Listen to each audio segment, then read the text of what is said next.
So I'm sitting in a schoolyard in Ghana, and this little girl looks up at me and says, "Auntie Molly, my brother has autism." And I'm shocked. I can't believe that she knows what autism is, let alone has a connection to autism. A few minutes earlier, she'd asked me what I'd done while I was living in the US. And I was going to explain to her, as I had to most people who had asked, that I was a teacher. It was just easier that way. I didn't have to explain what autism is. I didn't have to explain that, yes, you probably have autism in Ghana. No, I don't really know. And yet she'd said, my brother has autism. You see, I'd arrived in Ghana a few weeks prior. A family that I worked with in Seattle, Washington at the time, had asked me to move to Ghana with them. So I got out a globe, asked if I would need a passport, and said, sure. It made sense at the time. So here I was in Ghana, and I wanted to know where her brother went to school. Not too sure, she said. So after school, I asked her mom, who I thought for sure would know where her brother went to school. And I walked up to her, I was ready to introduce myself, from a really small town, and I love meeting people, and I'll talk to anyone who will listen. And she said, I don't have a son. I thought, oh, probably not who I meant to see. Try again tomorrow. So the next day I paid a little more attention, and I walked up to who I was pretty sure was this girl's mother. And she's walking in the opposite direction. So I could tell she wasn't too interested in what I had to say. So a few days go by, and a teacher says, oh, my sister has a child with these problems. Maybe you can help. I just wanted to help, absolutely.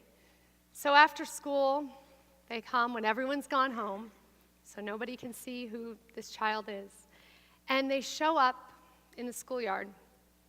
And I recognize the woman immediately. I just tried to accost her for 2 days in a row on the playground. And here she is with her son. And she tells me the story of her experiences, that her son had been diagnosed while they were living outside the country. And quite frankly, she wasn't sure why her daughter even knew the word. They hadn't spoken about it since they'd returned to Ghana. She explains to me more about what it had been like to have a child with autism in Ghana. She explains to me that the locally accepted belief is that kids with autism are possessed. This is not to say everybody feels this way. This was her experience, and these are experiences I've heard from around the world. So she tells me about this, and I just want to help. And that's really what's guided my work at the Global Autism Project for the last 14 years. It's really just been this desire to help. Because we're taught, right? As kids, we're taught that helping is good and doing for others is good, and that's what makes us good, and we should do for others as much as we can. But in those years, I've learned a thing or two about help and how to help. And I've learned that there's a distinction between doing with people and doing for people. When we do for people, we come to them and we say things like, I'm here for you and I can do this thing. But what we really mean is, I'm here and I'm going to help you in the way that I think is best. When we do for people without even realizing it, we're making assumptions about what they're capable of and what they're not capable of. And when we do with people, that conversation changes. That conversation sounds a little bit more like, what do you feel you need? What do you think is best? What can I help you with? And this sounds really simple, right?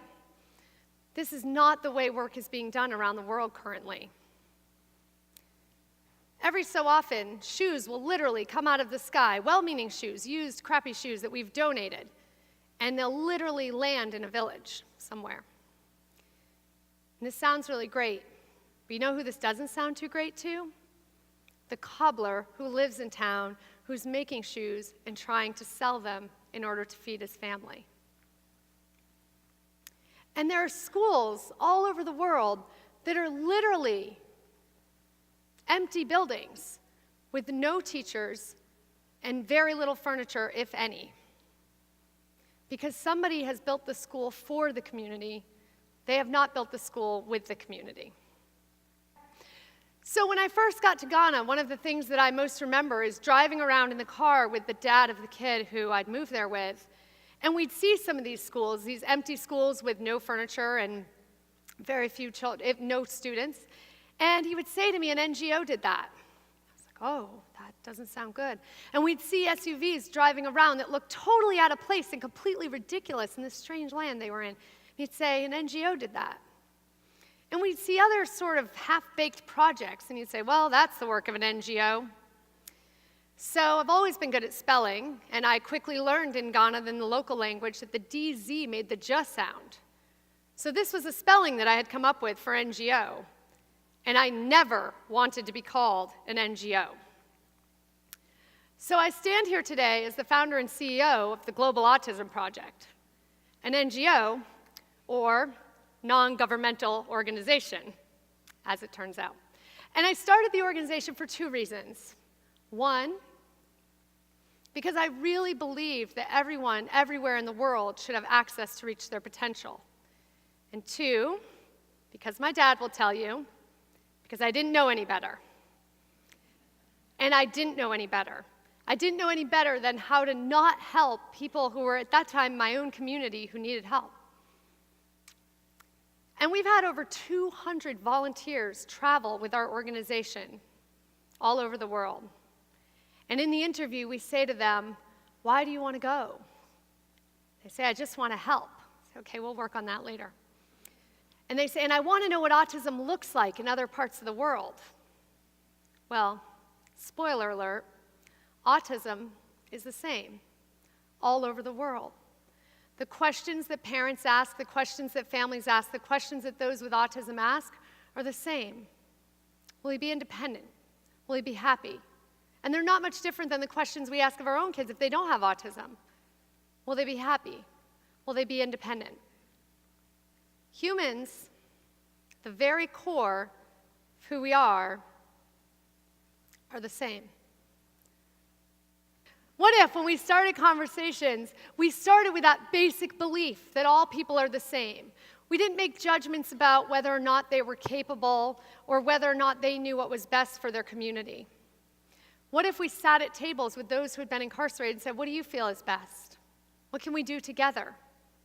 And I've had those conversations, I've sat with those people, and I've learned time and time again that we can study for months and even years to try to understand what we feel is best for other people, or we can collaborate with them. And you can learn more in a simple collaboration, in a simple conversation with someone than you can learn in hours and years of studying. So the next time you feel compelled to help, I encourage you to consider what will happen if I do this with you. Thank you.